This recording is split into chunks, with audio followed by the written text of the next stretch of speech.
Oh my, you found us.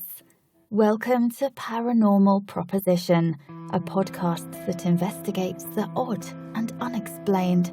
Now, let's get down to business. Here are your hosts, Nathan and George. Welcome back, everyone, to Paranormal Proposition. I'm still Nathan. And I'm George. Today, we are wrapping up the legend of the Florida Skunk Ape. That's right. In our last episode, we talked about our trip to Ground Zero in search of the Florida Skunk Ape. Nate, I think it's time for another one of your amazing summaries. We had some beer. There was some bourbon, cigars, someone shit in the woods, a little squatch, alligators, a swamp or two, wagon wheel-sized prime rib, pit bulls and Lambos, the glorious dumpster fire known as Everglades City, Jimmy Johnson, and some freaking Nike missiles. Dang. Just to name a few. Wow. And in this episode, we're going to pick up where we left off and talk about our trip back to look for the Florida Skunk Ape using our buddy Robbie's sage advice. It was time to go by the book and follow Dave Shealy's guide to finding the skunk ape. Yes, I mean, Dave has been called the Jane Goodall of the Florida Everglades for good reason, because for the last 40 years, he's been hunting this elusive ape-like creature. He's had his 3 sightings. He's been blessed. Yes, the triune blessing of the triune sightings. The Holy Trinity. 74, when he was 10 years old hunting with his brother, he saw the skunk ape.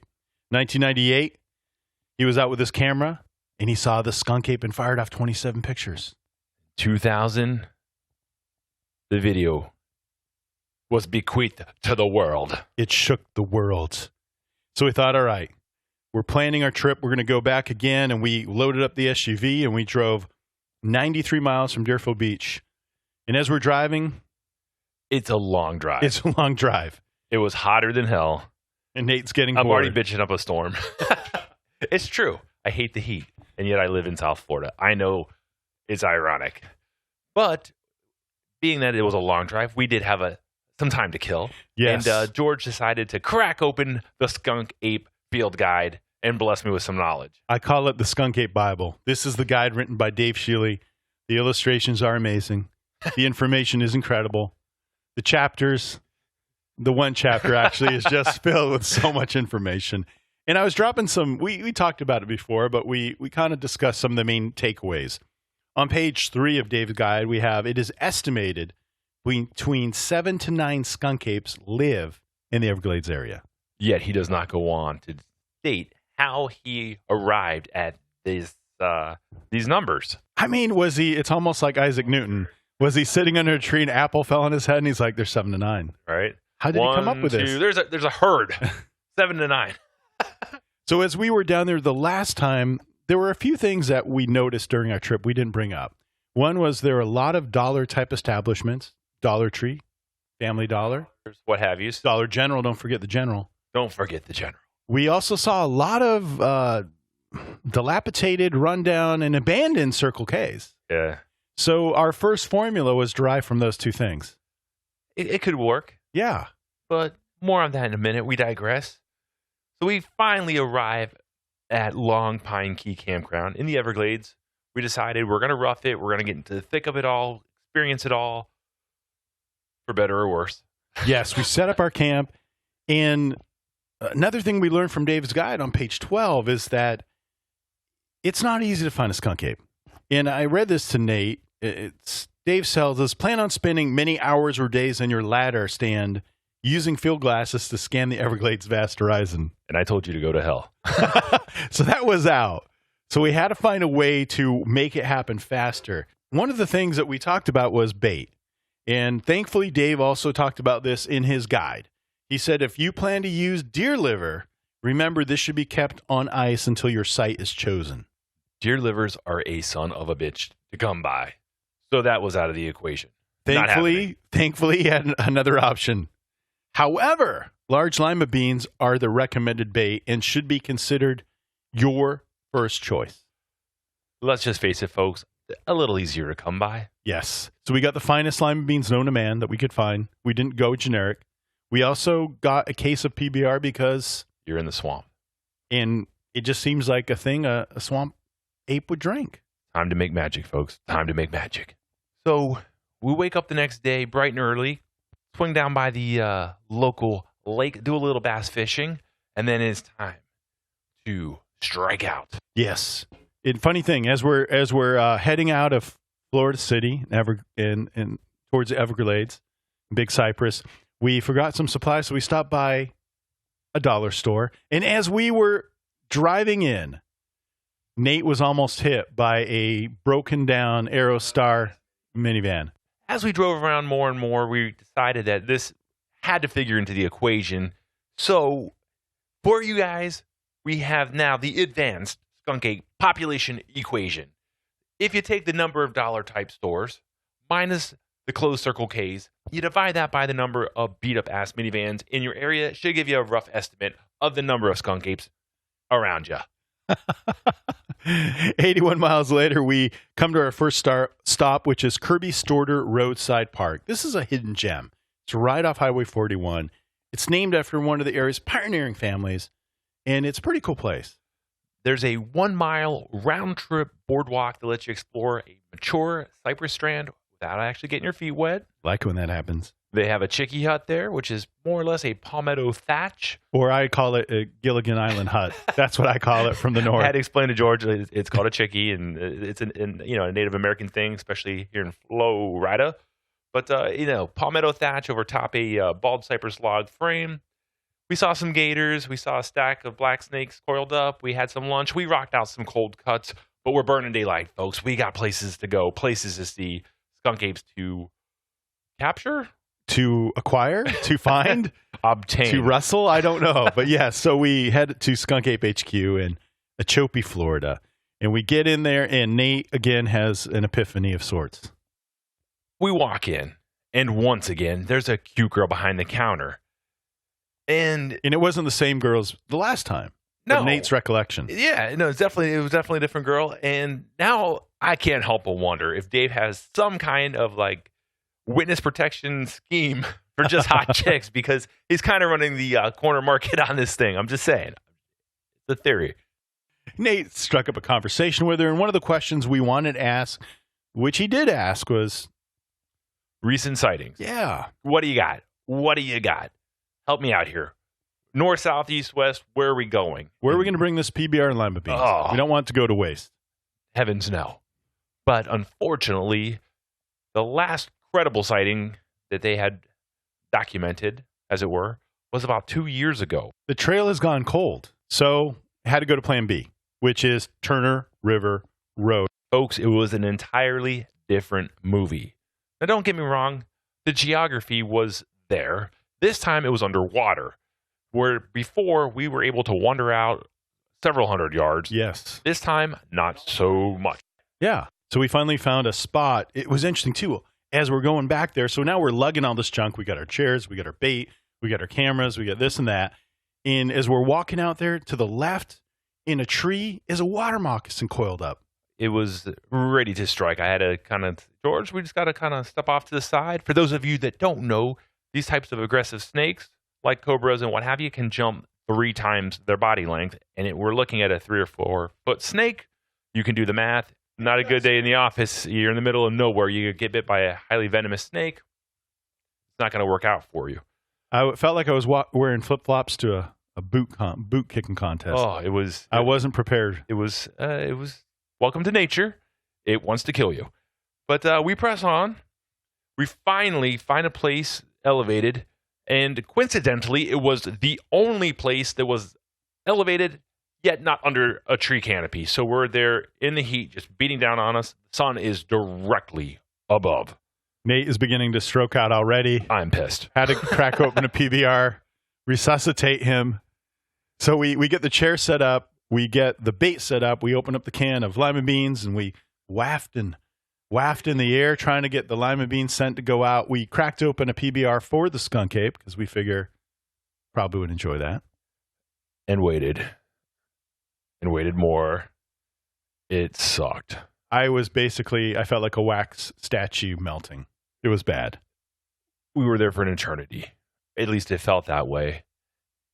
And nothing is happening. The wind's not blowing. We're not hearing anything remotely close to something trudging around, much less even a bird flying by and making any kind of a noise. it's time to try something We hadn't else. seen people for miles. Do you want to say that? There's no noise. There's no people going by. Well, we're very much in a it's desolate, remote area. I mean, there is nothing but us, a water moccasin, and probably everything else out there trying to kill us. So it's time to try something new. We pack everything back up. We're heading back to the SUV. But before we go, I can't leave without doing a wood knock. Yes. The call of the wild. That's right. The call of the skunk ape and Bigfoot. If anyone's seen people researching Bigfoots, one of the ways to communicate is through doing a wood knock, wood on wood, and you wait for a reply. It's supposedly one of the ways they communicate with each other. So I find a nice sized branch. I find some sexy trees to bang on. George gets the camcorder rolling, and I say, just squatch me, and I beat the hell out of that tree. I strike it not once, not twice, but 3 times, folks. Yes, one for each of Dave's sightings in honor of them. The Holy Trinity. And I get ready to go for another round, and whoa! All of a sudden, we hear a distinct knock coming from the south. And this was a wood-on-wood knock. It was unmistakable. And let me be honest. I wasn't expecting it. I don't think Nate was expecting it. And we both looked at each other and like, holy crap, what just happened? So we do what anybody else would do. I whack the tree 3 more times. And we wait. And nothing happens. Nothing. I whack it 3 more times. And nothing happens. So now a significant amount of time has elapsed, and we figure, okay, again, we're burning daylight, a lot of ground to cover. It's time to move on. We'll review the film later. We really think we heard it, but you know what? Again, you know how when you're a part of something like that, you think I heard that, but let's see if we really did. We'll review later when we do our debriefing. Yes. So we head on the SUV, we get back on the road, and we hop on over to Gator Hook Trail, which is right off of the Big Cyprus Preserve Loop Road. But we got banjaxed. Yeah, unfortunately, this time around, we were banjaxed. We got skunked. The skunk ape. Dang it. I think that's why they call it the skunk ape, because the skunk ape going to skunk you. Just ask Dave. It was just underwater. It was so wet. There's nothing we could do. So we're like, all right. It's time to head back to the campground. And along the way, we had passed many canals. And coincidentally, we brought our fishing poles because we are fishermen. And figured why not cast out. And we found an appropriate place. Yeah. And we thought, again, this is what you think. People who see a skunk ape, usually they're not looking for it. They're doing things in nature and they happen across. So we thought, this is great. Plus, we just want to see if we can catch some fish. I mean, win in Rome, right? So we're out casting away. And, you know, we couldn't help but think, like, how cool would it be, you know, you're casting out and all of a sudden you hear a... and you look across the like the way, monster cast. And the guy, the skunk ape's there just bringing in like the mother of all bass. And that didn't happen. But it would have been cool as hell. Would have been amazing. So we get back to the campground, grill out some dinner. It's time for cigars and bourbon. Talk about everything that we've encountered in both trips, for that matter. Discuss just the nature of the beast, figuratively and literally. What do we learn? What do we go through? And the first thing that we thought, let's ask ourselves some questions. Could a hairy, smelly, bipedal ape-like creature live in the Everglades? We both came back with a resounding yes.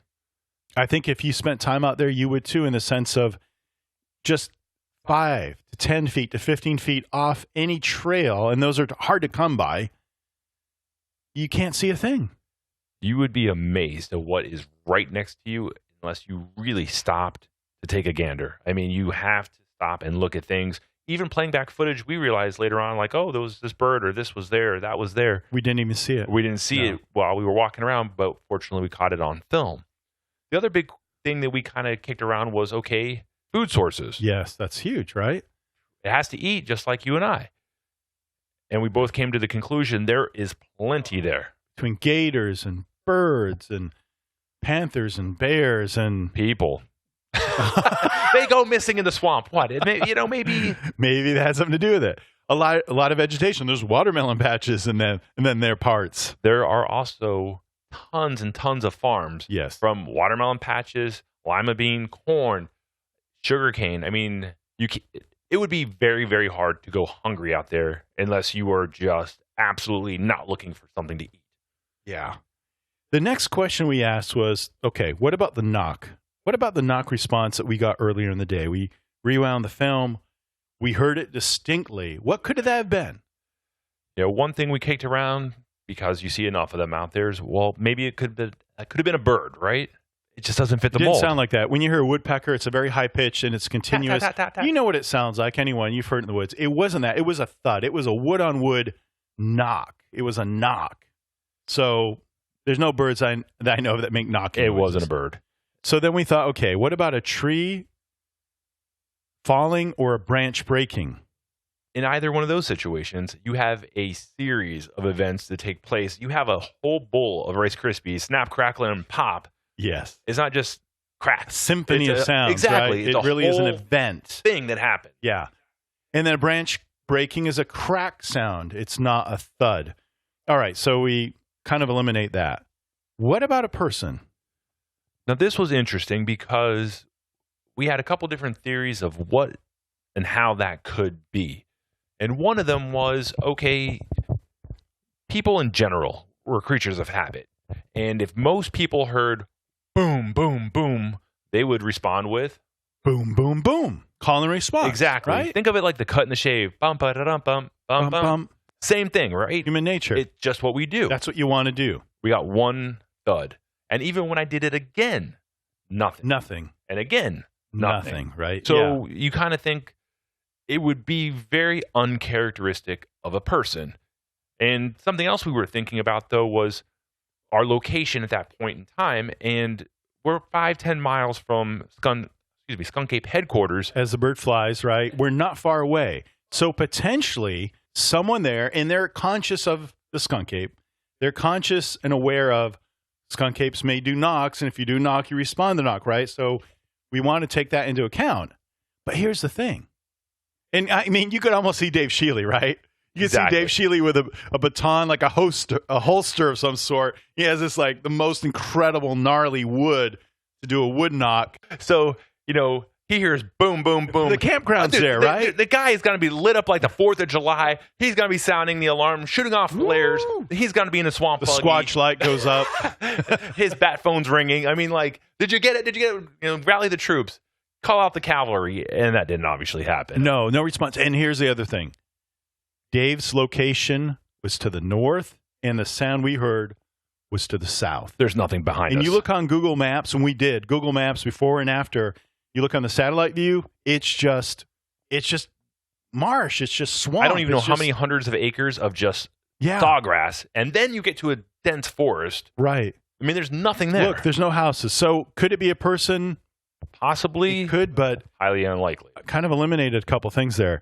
All right, so that led us to the last thing. Could it be a skunk ape? Could a skunk ape have actually responded to us? I'd like to think I put out one sexy calling card there with my knocks. Maybe without even realizing it was skunk ape mating season. It's like, oh, yeah. You ladies looking to fool around? I've got some lima beans and PBR. Nate's ready to get squatchy with you. If that's the worst thing I've ever done. Now you know why I'm at church on Sundays, folks. I need a lot of help. More issues than a magazine rack, but we're digressing. But it really makes you think. You got to go, maybe that could have been it.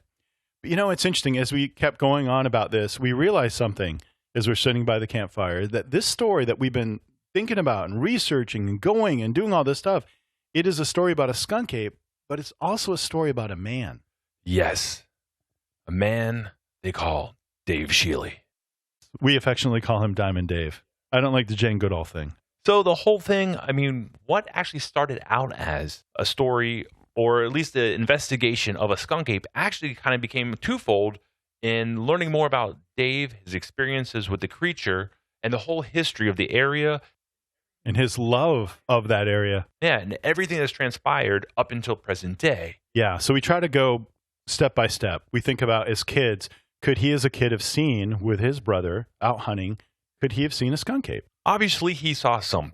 I would like to believe he saw a skunk ape or something that fits that description, because we're talking about two young boys. And yes, we can all say at a young age we're all impressionable. But we're talking about two kids that spent all of their free time they grew up out in the playing Big out there. Cyprus. They played around there. They went hunting. They're familiar with bears and everything else that's out there. And I find it very hard to believe that two people that spent so much time there, grew up there, would misidentify a a creature Florida like bear that. Yeah. walking upright. I just don't. It just doesn't sit. It doesn't land well with me. Yeah. I don't believe that. I think they saw something that wasn't a bear, that was out of the ordinary. Let's fast forward it to the picture. So 1998, I believe it took 27 pictures, right? We look at those pictures and you go, do you think he captured a skunk ape? What do you think was going on with that picture? He definitely caught something walking upright that's big and hairy. It doesn't fit the mold of a bear. It could have been someone hoaxing him, maybe in a monkey type suit or something like that. It's really hot down there. Unless they did this in like the dead of winter, and our dead of winter is still like 80 degrees. I just find that highly unlikely. In the location too, how marshy it is and how wet. Until you go down there, not conducive to human habitat. You're not just going to go sauntering through the sawgrass and just, skip along and what have you. Right. Through the sawgrass. Sorry. Yeah. Little Tiny Tim. But it's not set up for that. No. But the thing that you and I were both discussing, earlier and sitting around the fire was that it was strange that only one or two of these pictures ever came to light. It'd be interesting to see, even if they were blurry and out of focus, what have you, the path of the creature. Right. How did it move? It would give you some context and some better understanding about the creature. All right. Let's go now to the video, because that's probably the most interesting, controversial, and explosive, and the most famous, right? 2 minutes of video footage of what's purported to be a skunk ape walking. As we discussed in the last podcast, it's problematic on a bunch of different levels. The way that the creature moves, it's just behavior. It just doesn't make sense. And this goes back to, you and I were discussing this before, that if Dave wasn't hoaxing this thing, maybe someone was hoaxing Dave. If this is really how that creature moves, it is just bizarre. Or it could be the real thing. It just kind of goes either way because it's so bizarre. But you have to draw your conclusions. Go online, take a looky-loo. Exactly. Draw your own conclusions. For us, it was very problematic. I don't know what else to say. Now, let's talk about the headquarters, because the headquarters is supposed to be, it's like a research place, right? It's supposed to be a place that's researching the skunk ape. When you get there, again, you have two skunk ape statues, some kind of a panther tiger thing that you walk in. There's no charts or graphs of local or recent sightings of the skunk ape. There's a lot of merchandise. You have the 1 foot casting, the picture, and an egg. Like, it's just weird, and there's nothing that's showing that, hey, this is the most up-to-date research we've done, or sightings, or anything to that magnitude, right? Right. It does. What's interesting is what Dave has done. You can't deny this. What Dave has done has definitely attracted a lot of worldwide attention. I mean, he's been featured on The Daily Show, on TLC, on the Discovery Channel, Inside Edition, the Travel Channel. We talked about before. He's in in the BBC and the Smithsonian Magazine. So he has drawn a lot of attention to the skunk ape and a lot of attention to South Florida. Yeah. I mean, so much so that in 1999, Dave actually applied to the Collier County Commission for a $44,000 tourist tax dollar grant to support 2 expeditions and to go toward funding his public appearances. Yeah, and this is what's interesting about that. And what's interesting is he took the pictures in 98. Starts applying for money He in 99. applied for money, which I never knew that, right? But now that adds to this story, another layer to it. And then in 2000... video appears. Yeah. One of the things what we dug up I thought was interesting, kind of how he viewed this whole thing. He said, I don't know why people don't want me to promote Southwest Florida. I can't figure it out for the life of me. I don't think it's going to take a brain surgeon to figure out what I've done is good. And what was fascinating about that quote is how Dave equates skunk ape research with South Florida. Promoting South Florida. Yeah, it's kind of one and the same, as you would say it's synonymous. Does he have ulterior motives? Yeah. And he was rejected, just so you know, like he applied that time, he applied another time, 2002. He was rejected both times by the Tourist Development Council. So what's his motivation? Let's play devil's advocate for a minute, right? Some would say, all right, that just proves to me this whole thing is a hoax. It's all about the money. All he cares about is, getting money and making a living off of this myth. He's never really saw a skunk ape. He's not really doing any research. He's just trying to make a living. That's one side of it. But if we flip the coin, we could also say that the man lives there. He did set up a headquarters. It's his home. He's gone on record countless times on television shows, newspapers, radio stations, just recently, as a matter of fact. He's gone to great lengths to justify his beliefs, to justify his claims, to justify research in documenting that this creature does live here, or these creatures, I should say. There's 7 to 9 of them, right, running around in Florida. Yeah. He's really kind of put his life, his reputation on the line for this belief. He's gone all in, and you can't really say anything else about that. So what does all this mean? It means we have to go back out to the Everglades. I have to risk having another heat stroke while tempting the skunk ape with lima beans and PBR once again. Yeah, I mean, I really do feel like the jury's still out, right? Like, people need to come to their own conclusions, but we feel like we've just peeled a couple layers of this onion.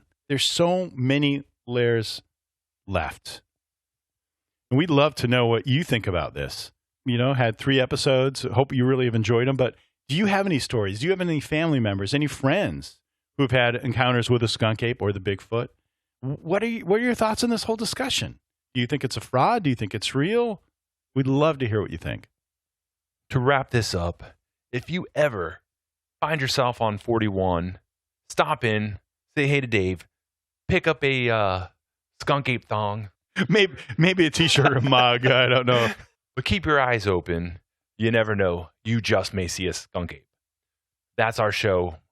This has been Paranormal Proposition. I'm Nathan. I'm George. Take it easy, guys.